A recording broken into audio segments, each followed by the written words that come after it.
Hola, ¿qué tal? Antes de empezar quiero daros las gracias, hemos llegado a los 200.000 suscriptores, últimamente se está suscribiendo mucha gente al canal y si os gusta lo que hago, pues agradezco mucho que lo hagáis, ya que pongo mucha pasión y mucho cariño en todos los vídeos que voy subiendo, así que eso, simplemente os quería agradecer todo el apoyo y sin más dilación, vamos a comenzar. Hoy os traigo una guía, en este caso para la gente que se está iniciando o quiere iniciarse en el mundo del hardware y quiere montarse su primer PC gaming de sobremesa, pero no tiene ni idea de componentes. No sabe cuáles son los compatibles entre sí, en qué invertir más y se siente completamente perdido. Si tú eres una de esas personas, tranquilo o tranquila, porque después de ver este vídeo ya tendrás una mejor idea de todo. Primero vamos a ver qué componentes conforman un PC y cuál es la función que realiza cada uno de ellos. Después os daré algún tip y os diré cuál es mi método a la hora de comprar un ordenador por piezas, ¿no? Cómo voy eligiendo cada componente. Sin más dilación, comenzamos viendo cada parte que tiene un PC. Básicamente son 8. El procesador.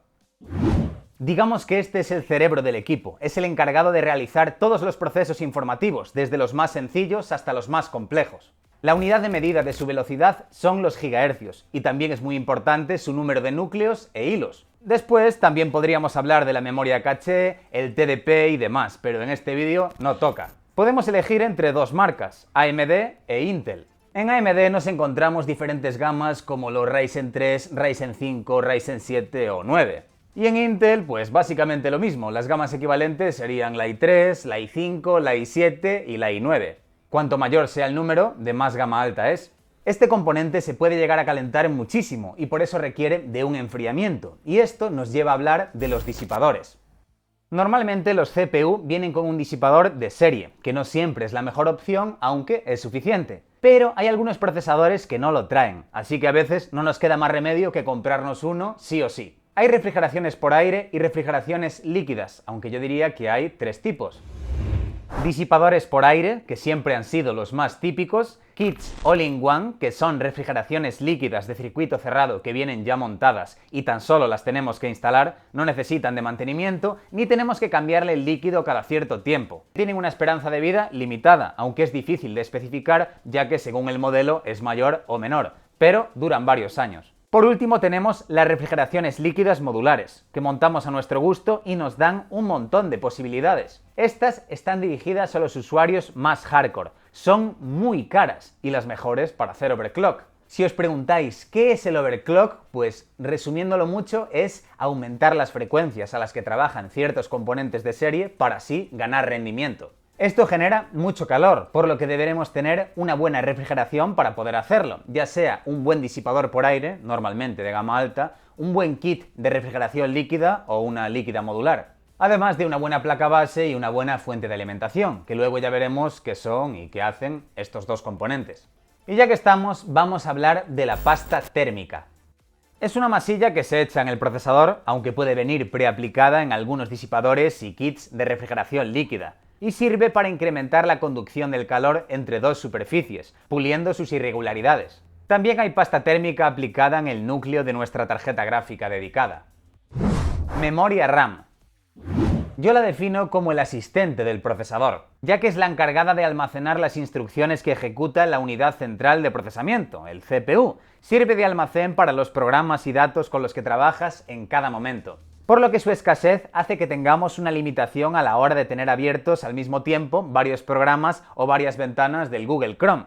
Aunque nadie puede abrir muchas ventanas del Chrome al mismo tiempo, eso lo sabe todo el mundo, es el comerram definitivo. La unidad de medida de la velocidad a la que trabaja son los megahercios, y su capacidad se mide en gigas. Es memoria volátil. Según la plataforma puede trabajar en dual channel, triple channel, quad channel. Vamos a poner el ejemplo del dual channel, que es la situación más común. Si vamos a comprar 8 GB de RAM, es mejor tener dos módulos de 4 GB que un módulo de 8 GB. ¿Por qué? Porque incrementa el rendimiento debido al acceso simultáneo a los dos módulos de memoria. Tarjeta gráfica. Es la encargada de procesar los datos que provienen del procesador y transformarlos en información representable para un dispositivo de salida, es decir, transformarlos para que podamos ver imagen en nuestro monitor. Es un componente súper importante para el desempeño en juegos y otras tareas del equipo. Cuenta con memorias y núcleos de procesamiento, entre otras cosas. Las memorias se miden en gigas y su velocidad en megahercios. Este componente también se llega a calentar muchísimo, por lo que necesita de enfriamiento, el cual viene incorporado. En casi el 100% de los casos viene con una disipación por aire, ya sea de 1, 2 o 3 ventiladores. Aunque hay algunos modelos de gama alta con una disipación híbrida entre aire y líquido, directamente solo líquido, y hasta hay modelos que tan solo vienen con un bloque para poder instalarlas directamente al sistema de enfriamiento modular que hayamos construido en nuestro ordenador. Voy a hablar del tema ensambladoras. Si entráis en una tienda y buscáis la GPU que os interesa, veréis que hay la misma gráfica de marcas diferentes. Si por ejemplo buscáis una GTX 1660, podréis ver que hay modelos de Asus, Gigabyte, MSI y demás. Veréis, en este caso el chip es de Nvidia. Lo que hacen las marcas son cosas como crear su propio sistema de refrigeración, aumentar la capacidad de overclock, venderlas con un pequeño C de serie, ponerle un sistema de iluminación RGB diferente y demás. De esta forma es como en muchas ocasiones consiguen superar al modelo de referencia. Aunque hay ciertos modelos de gráficas que Nvidia no los vende de una forma directa y solo podemos encontrar modelos de las ensambladoras como EVGA, Aorus y todas las demás. Aunque hay ensambles que en lugar de mejorar el modelo de referencia lo que hacen es crear uno más económico, utilizando peores materiales en sus carcasas, prescindiendo de un backplate, y también se comercializan modelos mini para poder montarlas en chasis de un tamaño reducido y poder así montar un PC gaming más pequeño, manteniendo las virtudes del modelo original en mayor o menor medida. Con las gráficas de AMD pasa básicamente lo mismo. Placa base, placa madre o motherboard. Es el componente donde se instalan el resto de componentes. En la gama doméstica hay tres formatos principales de placas base. Las ATX, que son las más comunes y grandes y son las que nos pueden llegar a ofrecer más posibilidades, ofreciéndonos más conexiones USB, RJ45, USBs internos, más conectores PCI Express para poder instalar más de una tarjeta gráfica, más conexiones para SSDs, discos duros y demás, e incluso más capacidad de overclock. Aunque hay que decir que a día de hoy hay otras placas que pertenecen a otros factores de forma que también nos ofrecen una amplia capacidad para hacer esto último. Sigamos con los otros formatos. El de tamaño medio es el micro ATX, que es un 25% más pequeño que el ATX y va destinado a montajes de PCs en gabinetes de un tamaño menor al convencional. Y por último tenemos las placas base mini ITX, que son las de menor tamaño, perfectas para montar PCs súper pequeños que ocupen muy poco espacio. Hace un tiempo este tipo de motherboards estaban mucho más limitadas a nivel de la cantidad de RAM que podíamos instalar, capacidad de overclock y demás. Pero a día de hoy existen algunas de gama alta que nos permiten montar ordenadores con una potencia monstruosa. Además de que ya vienen con más conectores por la parte posterior, pero por supuesto tan solo tienen un conector PCI Express para poner tan solo una gráfica. Hay modelos que ni siquiera cuentan con esa conexión, ya que son placas diseñadas para usar con procesadores con gráfica integrada, no con gráfica dedicada, que son las GPUs que hemos visto. Y traen menos conectores internos, pero por lo demás hay algunas muy bien preparadas. Unidad de almacenamiento. El propio nombre indica cuál es su función: almacenar todos los datos del ordenador, ya sea el sistema operativo, los programas, fotografías, vídeos, juegos. Hay tres tipos principales que se usan a día de hoy: los SSD M2, que son los más rápidos, los SSD tradicionales y los HDD, también llamados discos duros, que son los más baratos y también los más lentos. Pero podemos comprar unidades de mucha capacidad por poco dinero. El precio por giga es mucho menor en comparación al de los SSD. Estos a día de hoy se usan básicamente para guardar archivos, para meter ahí los vídeos, fotos, descargas, y no tanto para instalar programas o juegos. Fuente de alimentación o PSU.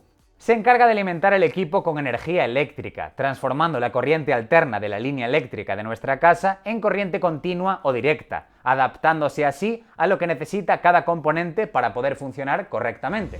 Las hay de diferentes vatios, de 350 vatios, 500 vatios, 800 vatios... Eso no quiere decir que sea esa la cantidad que consuman. El ordenador no siempre consume la misma cantidad de vatios. Cuando estamos en el escritorio puede consumir, vamos a decir, 90 vatios, por poner un ejemplo, y cuando estamos jugando a videojuegos a lo mejor consume 220 vatios. Las cantidades varían muchísimo dependiendo de los componentes de nuestro PC. Si no sabes elegir una, puedes tener una fuente de 1200 vatios y que tu PC consuma como máximo 350 vatios. De esa forma estarías derrochando dinero, ya que tendrías demasiados vatios de sobra. Hay que comprar de más o menos vatios según el consumo total que pueda llegar a tener nuestro ordenador, dejando un margen. Aparte de los vatios, veréis que hay muchos modelos que cuentan con una certificación, ya sea la 80 Plus, 80 Plus Gold, Platinum, Silver.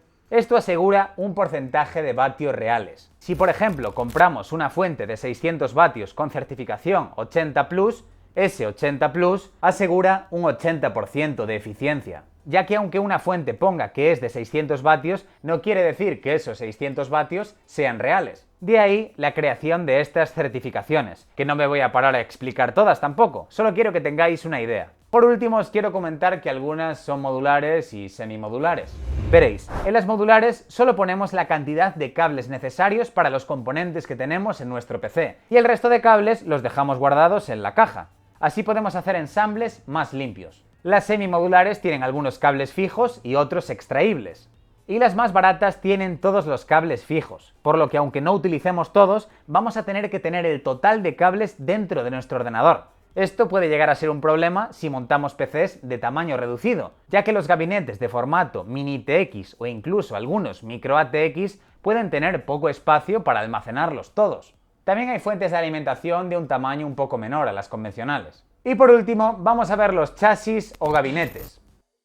Esta es la carrocería del equipo, aquí es donde se meterán todo el resto de componentes. Siempre vienen con algún ventilador instalado para crear un flujo de aire y también siempre tienen capacidad para poder ampliar la cantidad de los mismos. Hace unos años os diría que básicamente había dos tipos de cajas para PC, las llamadas Full Tower o semitorres, los dos tipos con espacio suficiente para poder albergar placas base de formato ATX, pero ahora también está muy de moda las cajas un poco más pequeñas para placas base micro ATX o cajas mini para las placas madre mini ITX. Después también hay algunas súper grandes que podemos hasta montar dos PCs enteros dentro de ellas. Sí, dos ordenadores dentro de una misma torre. Y hay un montón de variantes en los chasis de PC, hay un montón de formas y no sé. No hace falta que hable de todo, porque si no estamos aquí hasta mañana. Vamos a hacer un repaso rápido. Aquí veis todas las partes que os mostré. Procesador, disipador, memoria RAM, SSD, tarjeta gráfica, placa base, fuente de alimentación y gabinete. Estos son los 8 componentes básicos para que funcione un PC que podamos tener en casa. Ok, podrían ser 7 si utilizamos la gráfica integrada de un procesador y no tenemos una GPU dedicada. O 6 si no utilizamos una caja, pero tampoco hace falta que busquemos situaciones rebuscadas, ¿no? Ok, después de ver todo esto, os voy a dar algunos tips. Tampoco puedo resolveros todas las dudas en un solo vídeo, ya que los conocimientos necesarios para poder tener una base sólida se van adquiriendo con el tiempo, y además nadie sabe todo, eso es lo que tiene el mundo de la tecnología. Pero yo tan solo quiero ayudaros, ya sea en mayor o menor medida. El caso es que salgáis de aquí aprendiendo algo. Tendréis muchas preguntas, como por ejemplo, ¿en qué componentes invierto más? Pues esto depende del uso que le vayas a dar al ordenador. Si lo quieres básicamente para jugar a videojuegos, os diría que la inversión más grande la tenéis que hacer en la tarjeta gráfica, ya que a día de hoy, recordad que estamos hablando de componentes modernos, las dos últimas generaciones, ¿ok? No vamos a hablar de toda la historia de componentes, sino de lo último. Pues teniendo en cuenta esto, a día de hoy casi cualquier procesador puede aprovechar bien una tarjeta gráfica de gama alta. Siempre con ciertos límites, claro, tampoco hay que venirse muy arriba. No vamos a poner, por ejemplo, un Ryzen 3 con una RTX 2080 Ti, ¿ok? En cambio, si también quieres el ordenador para editar y para hacer streaming, ya tienes que hacer una inversión más grande en el procesador y en la cantidad de memoria RAM. Hay que elegir los componentes de manera equilibrada. Más cosas, no os compréis una placa base de gama alta si no vais a hacer overclock. Tampoco lo hagáis pensando en poner una segunda tarjeta gráfica o futuro, ya sea un SLI, que es poner dos gráficas de Nvidia trabajando a la vez, como un Crossfire, que es poner lo mismo pero con dos tarjetas gráficas de AMD. ¿Por qué os digo esto? Porque a día de hoy ambas opciones no valen la pena en casi ningún caso. Como os dije antes, no compréis, por ejemplo, un RTX 2080 y un Intel Core i3, ¿vale? Porque un procesador de gama baja no es capaz de llegar a aprovechar todo el potencial de una gráfica de gama alta. Tampoco os compréis un superprocesador y una gráfica muy básica. ¿Por qué? A ver, no pasa nada, pero podréis invertir mejor el dinero para obtener un mejor rendimiento en las tareas que queráis hacer en vuestro PC. Más, si ya tenéis el monitor en vuestra casa y es de resolución 1920 x 1080, no os compréis una tarjeta gráfica de gama alta. Con las que hay a día de hoy en el mercado, con una de gama media-baja, ya es suficiente para jugar en 1080p. GPUs como una RX 580, una GTX 1650 o 1660. A menos que os compréis un monitor de 240 Hz, que son estos que son capaces de llegar a representar 240 imágenes por segundo, que van enfocadas a gente que va a jugar a nivel competitivo a juegos como Counter-Strike o Fortnite o League of Legends, pero estos juegos requieren de poca potencia en comparación a títulos AAA, por lo que tampoco hace falta gastarse una barbaridad en la tarjeta gráfica para poder llegar a aprovechar las tasas de refresco de estos monitores. No tiréis el dinero. El monitor que tengáis o tengáis pensado comprar es muy importante también para elegir los componentes del PC, ¿vale? A ver, si ya tenéis el monitor en casa y queréis comprar un super PC pensando que a corto plazo os vais a cambiar el monitor y os vais a comprar uno de gama más alta, bien, invertid en el PC. Pero si no, no. Vamos a resumirlo hasta lo absurdo, ¿ok? Si os vais a comprar un PC de gama baja o de gama media baja, con un monitor de resolución 1080p, ya sea de 60 Hz o de 144 Hz, pues ya está. Combinan bien, ¿vale? Esas dos cosas, ese monitor y ese PC, combinan de lujo. Si os vais a comprar un PC de gama media alta, yo me iría por un monitor 1440p de esa resolución. Y si os vais a comprar un PC de gama alta, pues combinaría bien con un monitor de resolución 1440 de alta tasa de refresco, como de 144 Hz, 165 o un monitor 4K, ya sea de 60 Hz o más si sois millonarios. Puede llegar a ser una locura gastarse 2.000 euros si vais a jugar en resolución 1080p a todo tipo de juegos, pudiendo gastar 900 jugando increíblemente bien. Si os queréis gastar 2.000 euros sí o sí, pues compraros un buen monitor, invertid más en él y cread un equilibrio.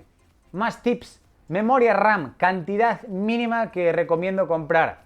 8 GB, no bajéis de ahí. Si no tenéis dinericos, pues os compráis un módulo de 4 y más para adelante otro de 4 y tenéis 8, ¿vale? Pero menos de ahí, no. Unidades de almacenamiento. Os recomiendo comprar un SSD de mínimo 500 GB. Lo mismo de antes. Si no podéis, pues os compráis uno de 256 GB y más adelante ya ampliaréis memoria.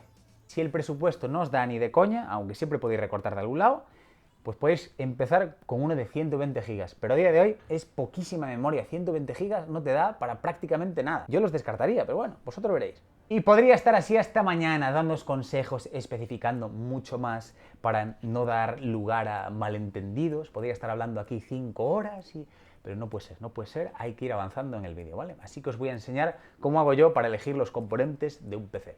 Todo va en base a nuestro presupuesto y a la resolución a la que vayamos a jugar y los usos que le vayamos a dar el PC, programas que vayamos a trabajar con ellos y demás.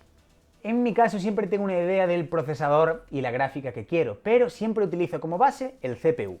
Por ejemplo, me gusta un Ryzen 5 2600 y un RTX 2070 Super. Sí, sé que es un PC ahí potentorro, es un ejemplo, vale, da igual, la gama da igual en la vida. Lo importante es tener tu PC para jugar ahí, y pasarlo bien.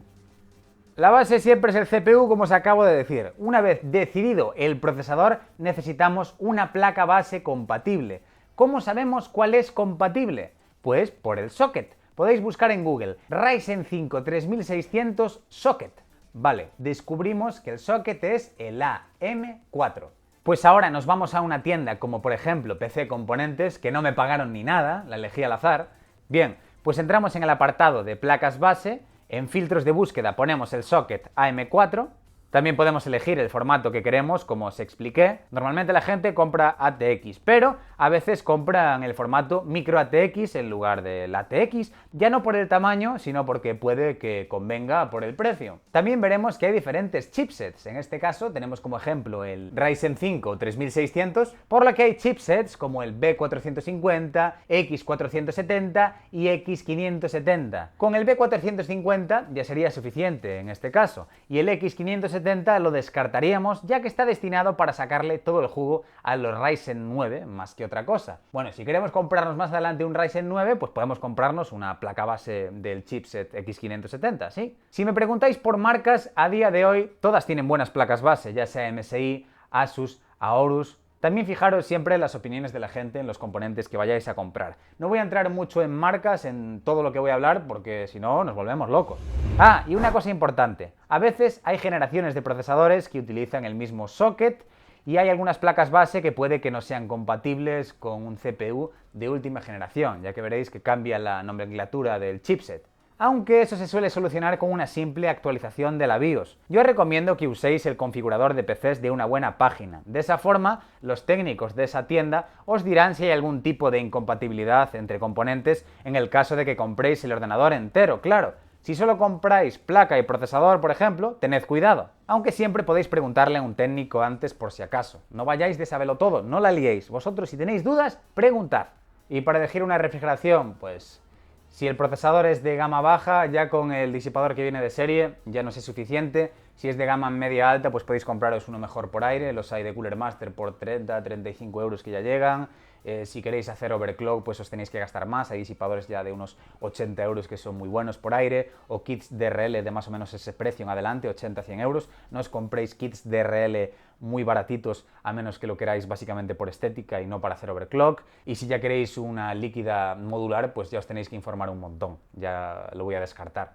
Para saber si un disipador o una refrigeración líquida es compatible con nuestra placa base, tan solo tenemos que ver en las especificaciones del disipador o kit DRL los sockets con los cuales es compatible. En cuanto a la elección de una tarjeta gráfica dedicada, creo que casi todos sabéis cuál es la que queréis. Solo os quiero recomendar que no os compréis los ensambles más caros a menos que queráis lo mejor de lo mejor porque sois entusiastas. De verdad que todas funcionan bien. Con el modelo Armor de MSI o el Gaming G1 de Gigabyte, por poner un par de ejemplos, es más que suficiente. Y sí, podéis tener una gráfica de AMD y un procesador de Intel, o un procesador de AMD y una gráfica de Nvidia. Eso es 100% compatible. Al igual que tener una placa base de marca Gigabyte y una gráfica de Asus, por ejemplo. No hay ningún problema con eso. Ahora, pues podríamos elegir la memoria RAM. No hace falta que compréis la de mayor frecuencia, ni mucho menos.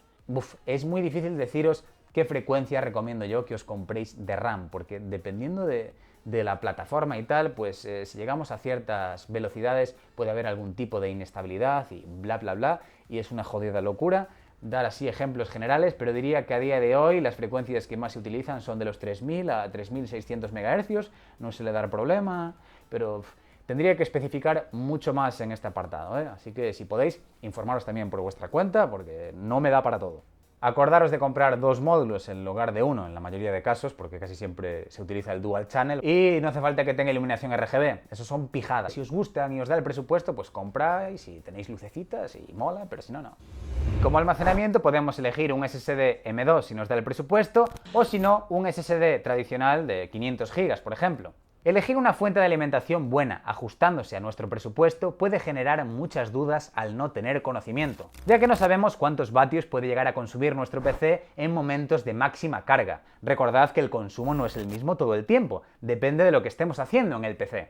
Yo recomiendo comprar una que vaya un poco sobrada de vatios, de esa forma trabajará más desahogada y eso es mejor. Hay varias formas de saber de cuántos vatios tiene que ser la fuente de alimentación para que sea suficiente para poder alimentar la elección de componentes que hayamos hecho. La primera es accediendo a ciertas webs que te lo calculan automáticamente y encima te recomiendan una cantidad un poco superior a la necesaria, cosa que está muy bien. Otra forma sería informándonos por nosotros mismos, buscando el consumo máximo de cada componente, aunque lo que hago yo es centrarme básicamente en los dos que más consumen, es decir, busco en internet el consumo máximo de la tarjeta gráfica y del procesador, y después ya tanteo por mi cuenta. Recordad que si tenéis pensado hacer overclock, el consumo va a ser todavía mayor, y os recomiendo que a poder ser tenga certificación 80+, por favor. No ahorréis mucho en la fuente, yo no os recomiendo ahorrar en una fuente de alimentación, comprad una buena, es un componente muy importante, es el que se encarga de dar la energía a todo el equipo para que pueda funcionar, y si este falla puede ser un problema. Y si estáis pensando en cambiar de gráfica a medio plazo, podéis comprar una incluso un poco más sobrada de vatios, por si la nueva GPU que compraréis va a consumir mucho más de la que ya tenéis. También os digo que a día de hoy con una buena fuente de 850 vatios con una buena certificación es suficiente hasta para un PC súper potente con una RTX 2080 Ti y un i9 9900K, por poneros un ejemplo. Para PCs de gama media con una de 600 vatios ya vamos bien hablando en general. Y para PCs con APUs, que son procesadores que llevan una gráfica integrada y no necesitan de una tarjeta gráfica dedicada para poder funcionar, con una fuente de alimentación de 350 vatios o una de 400 vatios es suficiente. Pero os recomiendo que investiguéis o le preguntéis a un técnico si os hace falta. Esto que os dije ahora fue resumiéndolo hasta lo absurdo, cuidado, no os fiéis 100%. Y para elegir caja o gabinete, pues ordenáis en una tienda por tipo de formato, ¿no? Si necesitáis una que puedan caber placas base ATX, pues ponéis ATX y elegís. Antes había que fijarse más en las dimensiones de nuestra gráfica y en la capacidad de la caja para poder poner la tarjeta gráfica, ¿no? Porque había en algunas que no cabía, porque eran muy largas y tal. A día de hoy eso no ocurre. Sí que os podéis fijar quizás en la capacidad para poner ventiladores, por si queréis ampliar a futuro y poner muchos, o poner ciertos kits de refrigeración líquida, porque igual no caben tampoco en la caja. Fijaos bien en las dimensiones del radiador, de los kits de RL, o en las dimensiones de altura, bueno, hablando de la altura en concreto, ¿no? Que pueda tener un disipador. Podéis fijaros en esas cosas, pero a día de hoy tampoco es muy difícil elegir una caja que nos venga bien, al menos que queramos montar PCs de tamaño mini, queramos poner ciertos componentes muy potentes y tal. No hay que informarse demasiado. Para montar un PC normal, un PC común, casi cualquier caja, mirando el formato conveniente, pues ya llega. Tan solo os digo que tengáis especial cuidado con las de formato mini TX e incluso también tened cuidado con las de formato micro ATX. Repasad bien la capacidad que ofrecen los modelos que os interesan. Y creo que no me olvidé de nada, está todo muy resumido, pero creo que para la gente que va a empezar pues le puede ayudar bastante. Si queréis aportar más en los comentarios, corregir alguna cosa o lo que sea, siempre estoy abierto a ello. Somos una comunidad. Me puedo equivocar, no hago todo perfecto, ni mucho menos, solo intento hacerlo lo mejor que puedo, así que, pues eso, espero que os sirva en mayor o menor medida. Y eso es todo. Si queréis apoyarme, podéis seguirme en Twitter y en Instagram. Seguidme en Instagram, cabrones, vamos ahí. Tenéis los enlaces a todas mis redes sociales abajo en la descripción. Y nada más, nos vemos en el siguiente vídeo. ¡Chao!